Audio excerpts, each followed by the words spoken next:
போது, ஒரு பாடுகள் வரும்போது, ஒரு பிரச்சனைகள் வரும்போது, ஒரு நெருக்கங்கள் வரும்போது மனிதனை கூப்பிட்டு பாருங்க, வருவாப்புல. ஏன் வருவாப்புலன்னா, ஒரு 1000 ரூபாய் பணத்துக்கு வருவாப்புல, ஒரு பாட்டிலுக்கு வருவாப்புல, வந்துட்டு போவாப்புல. ஆனா இயேசுவை கூப்பிட்டு பாருங்க, உங்களை எதுவுமே கேட்க மாட்டாங்க. ஆமென், அல்லேலூயா.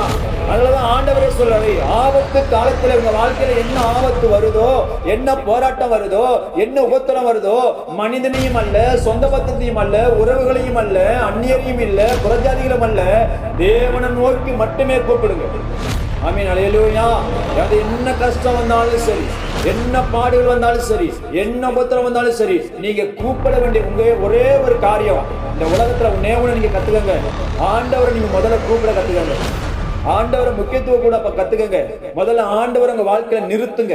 எங்க போனாலும் ஆண்டவரை நிறுத்துங்க. ஆண்டவரை என் கூட வாங்க, நான் போற இடமெல்லாம் ஆண்டவர் என்னோடு நீங்க வரணும், நான் போகிற இடமெல்லாம் என்னை கரம் பிடிச்சு நடத்தணும், எனக்கு வர்ற ஆபத்துக்கும் எனக்கு வர்ற பாடுகளுக்கும் என்னை விடுதலையாக்கி நீங்க பாதுகாக்கணும், நீங்க என்னோடு கூட வாங்கன்னு சொல்லி கூப்பிடும் பொழுது அவர் உங்களோடு கூட வருவாரு. ஆமென், அல்லேலூயா. இயேசுவின் நாமத்துல உங்களுக்கு என்ன வாழ்க்கையில என்ன ஆபத்து வந்தாலும் சரி, என்ன போராட்டம் வந்தாலும் சரி, முதல்ல தேட வேண்டியது ஆண்டவர் மட்டும். தேவனை மட்டும் தேடுங்க. ஆமென்.